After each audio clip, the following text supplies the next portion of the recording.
I'm Joanne Wilson, and this is Positively Gotham Gal. Real, honest, and meaningful conversations with women entrepreneurs about their approach to life, business, and everything in between.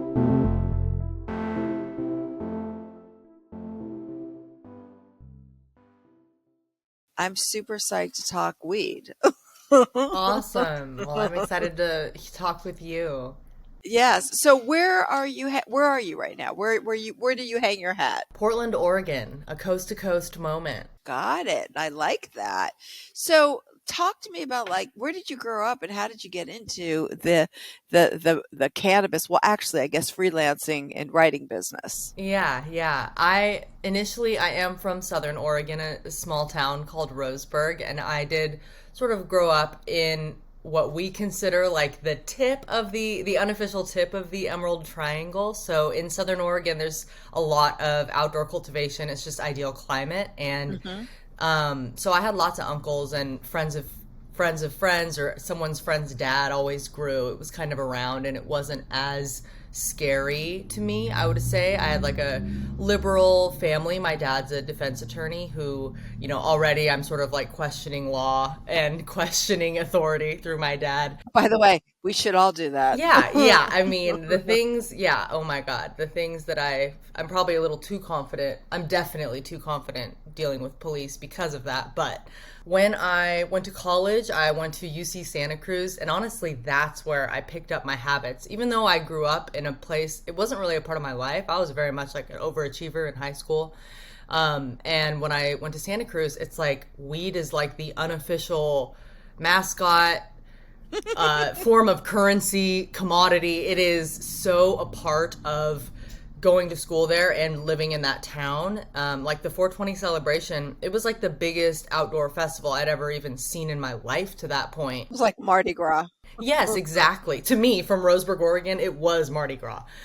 So that was a really eye-opening thing to happen at the same time that my mind is opening. I'm becoming a person. I'm writing in a notebook for the first time and being like, oh, this feels good, like expressing myself and finding the right words to express the right things. So very much me finding my voice is commingled with me finding a relationship with weed that was something of my own, that was like smoking on my own, and writing was this whole new experience. And it felt really good to be reflective like that in a deeper way, really for the first time in my life. And then graduating with a lit degree, I just wanted any opportunity to get into the writing world. I wrote like two crappy like blog pieces on Portland bars for a website that I don't think anyone went to.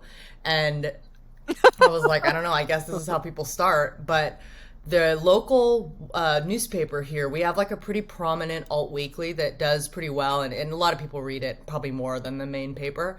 And they started doing a weed column under a fake name. Some guy named Willie Weed would write reviews of strains. And this is pre-legalization, so it was pretty novel. This is a print weekly issue that's very respected, like, hard-hitting news. And in the back... How long ago was this? So we're talking 2013. That's pretty amazing. It really is. Willamette Week gets zero credit for being one of the first respectable publications to take weed seriously. And it paid off. That's so cool. Because the foundational writers, but yeah, it was very much seeing that gave me the confidence to just reach out to the newspaper and say, I am a woman. If you're interested in having a balanced voice, because this is, at the time that we were starting to be like, maybe we should see women do things as well in media, 2014, things were starting to... Yeah, I mean, certainly things were starting to turn. At least women were starting to say, okay, we've had a fuck enough. Yeah, so that cultural environment gave me the confidence to say, like, you've only got one guy writing about weed. I'm a girl. I have a medical dispensary card. And that was enough for them to be like, write us a draft. And it ran in the next week's paper. Amazing. So weed was actually my foot into the writing door, period. And from there, it was like, that was the kind of work that I got, expanding out. And it was very scary for a while for me to feel like I'm going to be pigeonholed. I'm never going to be taken seriously by mainstream publications. And now it's like, yeah, I've sort of accidentally found a career here. Well, it's pretty amazing. I mean, was this all print or was it also online? It was both. It was both. It was both. Yes. So that helped me start to be a voice in the SEO environment when people were like, oh, shoot, we need a cannabis writer or something, because suddenly they want to get in on that. It was a very readable topic. Yeah, I mean, but still, I mean, even today, like when you go on Instagram or you go, it's like no one's shutting this stuff down, right? It's being much more like, okay, it's cool. Correct. But back then, I mean, if you know, I'm invested in a company called VinePair, which essentially is, you know, the next Wine Spectator, and it's online. It's great, fantastic articles, and there was a conversation like 6, 7 years ago. It's like, hey, we should do this in cannabis too, right? No one's doing it. And like immediately, bang, shut down. And so we got out of that and stuck with the alcohol and the wine, which has been a tremendous success and it's continuing to grow. And no one has really created, except for broccoli, you know, a really interesting dialogue and conversations around cannabis that are more long form. It's true. It's true. Broccoli. And that was interesting for me because I actually met the founder of Broccoli as she was getting it together when I was still, so as I was doing my writing work for Willamette Week and starting to get more work for publications freelance, I was definitely not making enough to live off of. And I was working at a dispensary, I worked at a farm, I worked at, I was an apartment building manager, all kinds of things to pay the bills, do what you got to do. I hear ya. And it wasn't until the pandemic, honestly, that I was making enough money to sustain myself. And from then on, so since 2020, I have been a full-time writer, but until then, I was not. I mean, the truth is, if you can make money as a full-time writer, that is pretty good these days. Yeah, exactly. Because, you know, we have really discounted and pushed everything into a freelance era so that these companies can tighten up and cut corners. Yeah, there's something about how, like, I mean, I'm making like a fraction of what the writers in the 50s made doing my job, like proportionally. It's crazy. Totally. But Anya, the founder of Broccoli, is married to a vape manufacturer that I was selling trim to at the medical farm that I worked at. That's so good. Isn't it great? It was this a very authentic connection. And at one point he was like, you know, my girlfriend's starting a weed magazine. Would you like to meet her? And it was when she was starting to figure out the stories for issue 1. So she not only commissioned me to write a couple articles, but she commissioned someone to write an article about me. So it very much was like, okay, Broccoli helped legitimize me. It also validated what I was doing and showed like, okay, I'm on an interesting path. If I'm a part of this new thing that people are excited about, then I'm doing something right. Well, what I love is, you know, the magazine is beautiful, but I like how you write about sort of like this recap of things we should be paying attention to in the industry. The Broccoli Report, yes. The Broccoli Report is fantastic, and there is only... I'm really proud of that. You should be. It's fantastic, and I look forward to it. I read it. I see what you have to say. Oh, I'm so happy to hear that, Joanne. Thank you. Yeah, no, it's a great piece. I mean, I also read the marijuana report that comes out every day that was really state by state of what's going on. Okay, yeah. Yeah, he does a great job. And then the rest of them... Weed Week is good. Weed Week is good. Okay, that's good to know. I do not get Weed Week. I like Weed Week. I like Alex. He's been around for a long time, and it is an efficient way to gather all the headlines. Okay, good to know. I mean, there's so much going on in the industry, and so I'm just curious, like, what have you learned since you've started? Because you came in very, Yeah. very early to this, you know, industry, and I mean, I've been watching it from afar. Well, you've talked to lots of people. Yes.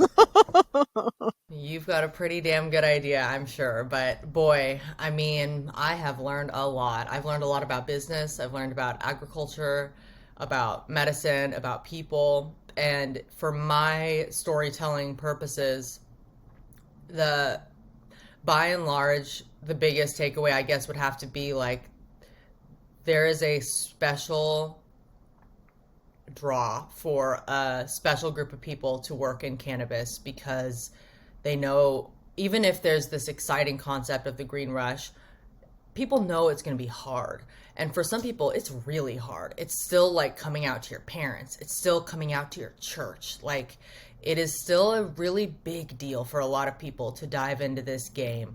And they're doing it despite those challenges because they believe in it. And if they're still this interested in weed, they've probably felt like that their whole lives. And for so long, everybody who did believe in weed had to be the only one in the room that felt that way, right? They were in all these rooms where everybody felt the opposite, and everyone in the world was telling them the opposite. The government, science, everyone was saying, you're wrong.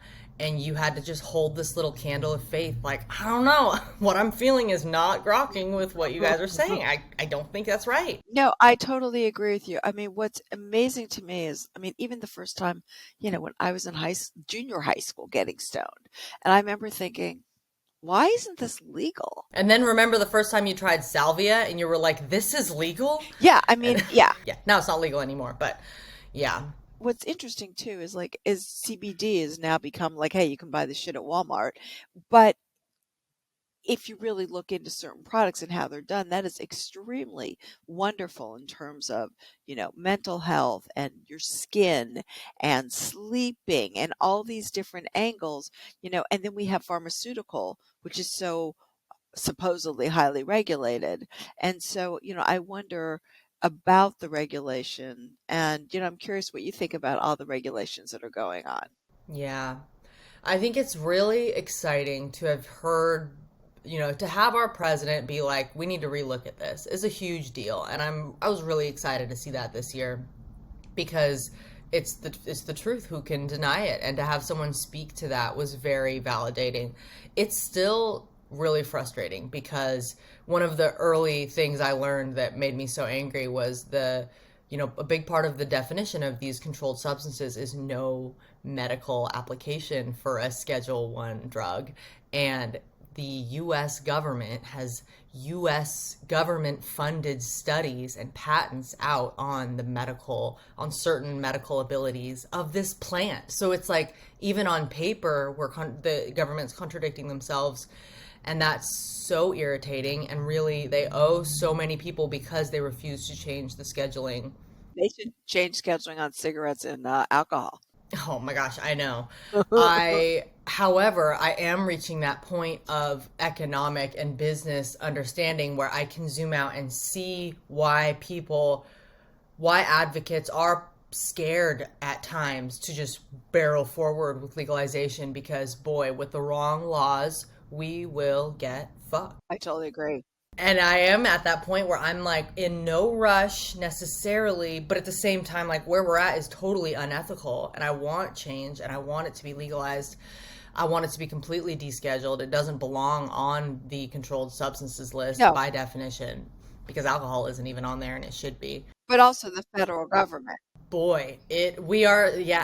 In terms of banking, it's utterly ridiculous. And the people that will have the funds to immediately capitalize on the borders lifting and everything being a free-for-all will be the big dogs. And the big dogs will be the first thing on the shelves in every state that's coming on at the same time. And they'll be the only ones that can afford to have good marketing and get a brand recognition initially, and it will be it'll be 1,000% harder for new people to enter this industry than it is right now, which is not easy. No, it's not. So what do you think about New York coming? What are your thoughts about it in New York? Because New York is actually doing a decent job in regards to allowing people to build their businesses, giving them time, not letting the multi-state operators come into the state for at least 3 to 4 years, and they have to pay a huge amount of money to get into the state. I think it's something around $10 million.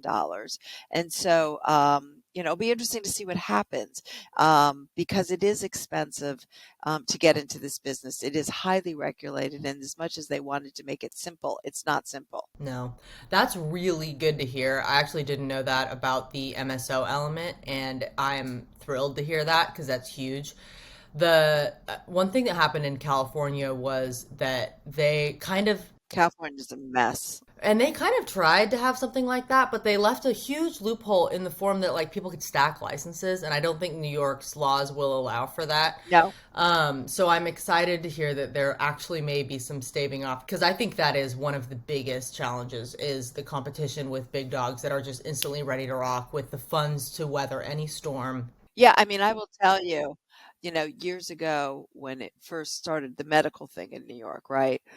They gave out very few licenses, and I had been contacted by a couple people, "Are you interested in put money in this?" And I was like, "No," because I know exactly what this is. These are companies that are all white men that are trying to grab these medical licenses, knowing that the long tail. The monopoly. Exactly, and then they can move into recreational when it flips. And so, I think that many of them, are now the state put them back on their heels, which New York did, which is great. But on the other hand, the rollout is has its share of problems. I know the chaos of the gray market right now is, I do not envy that state figuring that out. In my experiences, when I first saw, let's say, Oregon and Washington flip, it was so penalized. Like, even in the medical world, there were no like there were very few fake medical dispensaries operating that wouldn't have gotten like raided and shut down. So even seeing shops operate prior to legalization is still so shocking to me. I know that that does exist even in Vancouver, BC, in California. We've got fake dispensaries still operating well after recreational, right? So it's not unheard of, but boy, it is messy because people at this point, they've had, I mean, like a year to literally create brand recognition. People have their favorite bodega, and it's going to be annoying. Even if the city successfully shuts down all those unlicensed operators, consumers are going to be annoyed having to walk down to a different dispensary than the one they've been going to and kind of gotten into the last year. They will hopefully value the benefits of a tested licensed dispensary, but Yeah. messy is, there's some, I don't envy them in that regard. Well, the word you use, a tested licensed right, dispensary is the key here, right? Tested, so that you know that what you're buying from that dispensary has been okayed by the state, that there's not fentanyl in it, it's actually a decent product, it's doing what it's supposed to do. When you go into the dispensaries in New York right now, and there are tons of them that are totally illegal. There's only one that's open so far in New York City that is actually a legal dispensary. Is that all the other ones, it's like, yeah, you see all the products from Right. California in there, but like, are they the products from California? You know?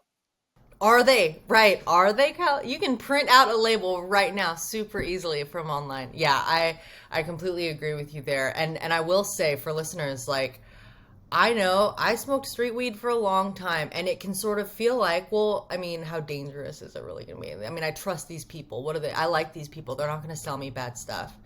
You would be shocked at the stuff that's in scary weed that may not hurt as it's going down.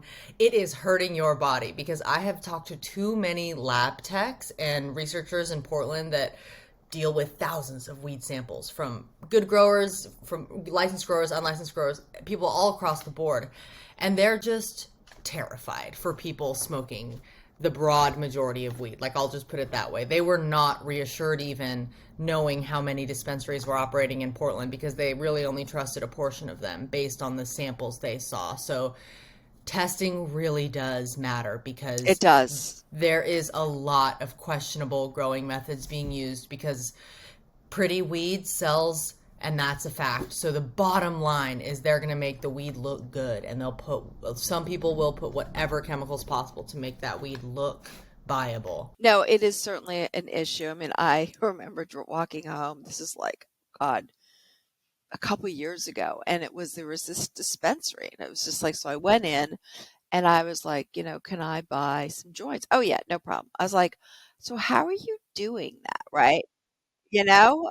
Yeah, I haven't shopped at one, but that's what I would do too. I'd be like, can I just. Like, how are you doing this? You know? Ask you a question. And my husband like filmed me doing this, and I was like, so do you have a license? And the guy's like, oh, it's like, where is this shit from? It's like I was asking all these questions. Did you post this? Oh my God, I need to watch this. Now, I didn't post it, but the guy was like so confused, right? So on the way home, I smoked it. And then Okay. I'm thinking, what's in it? Like, who knows what's in this shit, right? I know. And I mean, when you're, we've all been there traveling and you're like, I'll smoke whatever. This new friend is sharing some weed with me. I'll smoke it. But you guys, with all those taxes and paying $20 a gram or whatever, don't you want it to be worthwhile? Oh, man. Yes, you want to know what's in it. It'll be interesting to see what the government does down the line to say, like, okay, there's 5 millimeter, THC is in here. And what does that do to you? What does that exactly mean? And breaking it down to a way that would be very government like, just like they do in pharmaceutical. Yeah. Yeah. It is. That's why we were sort of touching on like, I want it to be legalized, but I also am not in a rush for it to be legalized because what are those laws? We do not know the best way to phrase it yet. We've gone through this experiment in how many states so far, and we certainly have not cracked the code. Nobody has cracked the code. California is a disaster. Kids are getting into weed. People are getting way too high still. Yeah, We still there's have still. not figured out the best way to phrase these things. All these laws are inviting so many lawsuits. That's the biggest challenge to equity in my eyes, is figuring out how to write equity qualifications that don't result in a summer of lawsuits that only further handicaps the equity people. Like the equity applicants in Chicago have had to wait, in Illinois have had to wait like 2 extra years from conventional licensees because of all the lawsuits. And that's like, you guys, we are fucking up if this is what's happening. Oh yeah, Illinois has been a disaster. Yes, of the lawsuits. No, it's completely. So how about being a female in this industry? I mean, one thing I noticed at the very beginning, so I sent out, I did a blog post years ago and I was like, I want to invest in weed. And like, I got all these responses. I started talking to tons of people and I found there were all these women starting all these lines. And it just seems like, as like we're going out and trying to hire women, there's just not a lot out there. Why and what went on? Yeah. It's so interesting because in these kind of interviews that I had in the early years, that was it, right? It was like, wow, women in weed, like tell me what's happening. And I was like, nothing's happening. You think something's happening because you see all these headlines, but we still represent a tiny fraction of the industry. So part of that I think was straight up like distortion there was a lot of talk about women in weed and it felt like there were more, but honestly there were never more. We have always been struggling for market share, and they're right now minority owners, I just looked this up for a story this week, are still under like the national standard for other business industries. I do agree with you in that I individually talk to a shit ton of women in this industry, and probably the majority of the people I write about are women. And while it's just as challenging and we're just as outnumbered in most boardrooms, I think that there is that sense of a fairer shot at a seat at the table when it's just so new. And I think that still applies. There is still this, as I've gotten to understand the business industry a little more, it's so hilariously stupid to see how frequently men need to be reminded that like women are 50% of the population, and maybe a woman's opinion might help you sell some shit. And women get that, and they're still capitalizing on that. Like we do see women who are innovating weed products that no one else is doing, like Superette in Canada, that super chic retail brand. She's terrific. But the problem there is that there's a cannabis store in every block in Toronto, and nobody wants to support those stores financially in terms of investments because there is a store on every single block. And as much as it's super chic, it's super cool, it was really genius, and she did a great job, is that they might not succeed because no one wants to put money into those businesses because they're literally like a deli on every corner. It's a scary time, and it's like listening to your anecdote about that business not working out. Part of me is like, I mean, you're probably at this point like no love lost there. It actually getting into it's one thing to write about weed, but the people who actually were working with the weed, I mean, the businesses that I touched, they were all failed businesses. The dispensary closed after 6 months, the medical shop because they couldn't go rec. The farm I worked at closed after 2 years, never hit the black. Like, it is such a competitive space, especially in mature markets. I don't think it's the same if we were like starting a business in Missouri right now. Well, also, it's the way that the government has taxed all this, right? Instead of thinking, how do we help industries grow? It's all about taxation. Yeah, you're right. They're so screwed. No startups are in the red, no startups are in the black for 5 years, but weed people, we don't get to do the tax write-offs that allow you to see the next year like other startups do. Yeah, you're exactly right. Exactly, which is utterly ridiculous if they really believe that this is going to be, the panacea in terms of new industry. I mean, what is the number? Or if they want equity, yeah, it's only going to be the very rich people that can figure out their taxes enough to continue on the game. That is 100% correct. It's a gross barrier. I mean, we're opening a dispensary hopefully on 420. Oh my gosh, congratulations. In New York? Yes, in New York on 3rd and Bowery. So we were one of the first people that got a license. We partnered with Strive. Oh my God. And, I mean, we're talking about lawyers and tax accountants, for one store. Yes. Oh, I can't imagine. Now, granted, that store is not just going to be cannabis. What we're creating is like the Colette or the Barneys of cannabis. So not only are you going to buy weed, you can buy a blanket, or you can buy a candle, or you can buy a beautiful piece of sculpture or art. What will your shop be named? Gotham. So, but, we were talking about this, and I'm looking at this. I was like, this is a lawyer's dream, right? How are the people that have been previously incarcerated, even though there's certain covenants that they have to get through in order to get that license, unless they're super savvy, tax-wise, are they going to make any money at the end of the year? I mean, that's essentially what happened to the restaurant industry when the prices of real estate went up so high. They're looking at each other like, okay, at the end of the year, we don't make any money, so what's the point? Right. So, it's not easy. That's like the people selling their equity licenses. At the end of Right. the day, if they're getting offered $3 million for the license that they just got, like, They're like, yeah, sure. can we blame them for taking that deal? Yeah. No. So in New York, you can't sell for 4 years. Interesting. See, okay, these are some interesting little niche rules. I didn't realize that you were opening a dispensary, so you're definitely going to be my resource for some legal things. You've read through all the laws. I mean, it's extremely complicated. Reading the Oregon laws in 2014 was like 40 pages, so it was a very different game. This is 225. I can only imagine. I mean, it's crazy. And they're trying to do the right thing, right? But at the end of the day, most government people are not business people. And that's really what's needed. And look what happened. We've got this lawsuit tying up all those licenses In Illinois. and New York. Yeah. Oh, New York.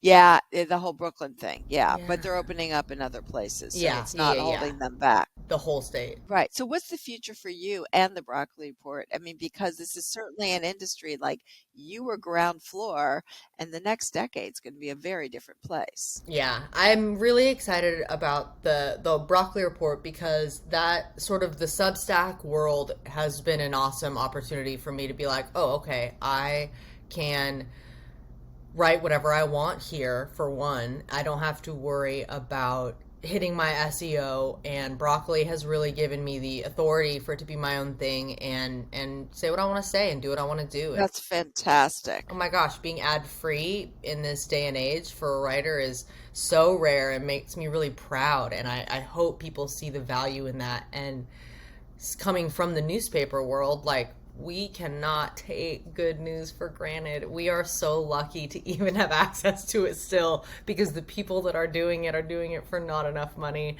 and they're saying no to a lot of deals that would make their lives easier, that would have advertisers determine way more of the content. Yeah. And the SEO is ridiculous. Yes, it really is. It is changing the editorial voice of the world. But I want to keep it going as long as goddamn possible for that reason. I really believe in what we're doing and providing news and help for small businesses because at the end of the day, I want to make this industry I want to contribute in a way that I love this industry. I love quality product. I want to have access to it for the rest of my life. I want to have good tincture as I start to deal with arthritis, et cetera, et cetera. And so I have a very serious stake in wanting this industry to wanting the players that we want to survive, to thrive. And this is a way for me to give them also open up my knowledge index, open up my Rolodex to try to help good people do well because I know that everyone needs every tool they can get access to because it's so competitive right now. It is. So I'm proud of it. Yeah. It's going to keep going. That's awesome. I mean, it's like the CPG space where like, everyone opened all these new things with a lot of money behind them, and some of them were just bleh, right, and some of them failed. But I'm hoping that the next decade we'll see some fantastic brand new companies that have worked super hard to get to. I totally agree. They will. And we're also going to see so many more people enter this space. Like this year has been my year to really try to have more perspective about like, we have been trying to sell cannabis to the same people for the last 5 years. We really have not expanded very broadly into the mainstream population that has never tried cannabis before. I saw a statistic the other day that was probably, not perfect, but it said 33% of Americans said they've ever tried CBD. I saw 15% of Americans smoke weed, but I will also say that the reason it has been such a crazy, like everyone's buying, these people were buying before. Exactly. They've just changed their buying habits. Exactly. The people we're talking to are the people that already were into weed. That's what I've been thinking about this Exactly. year. We are, and it's good to not feel like we're fucked already, right? It's nice to remember that no. Even though it can sometimes feel like the stage has been set and all the winners have already been determined, they really have not. Good. Look at MedMen. MedMen was everything 3 years ago. They were the thing. They are going out of business. That name may not mean anything in 5 years. It won't because they were crazy lunatics. And so, Even Poor High Times is sort of like on the way out as far as like a brand and an entity. I know. Well, that gives you an opportunity. You're exactly right. In 10 years, who the hell knows what the landscape will be? And there is a lot of opportunity, even with how competitive and scary things can feel at times. It is. Well, listen, it was great talking to you. Thank you so much. I love reading everything you do, and I'm excited to continue to read you and see where you go with all this stuff. Thank you so much, Joanne. Yes, please search thebroccolireport.com if you want to keep up with things happening in the weed and hemp realm, coast to coast. And truly, I look forward to talking with you again about what's happening in New York. Good luck with Gotham. I will keep you posted. All right, take care, Lauren. Sounds good. All right, bye.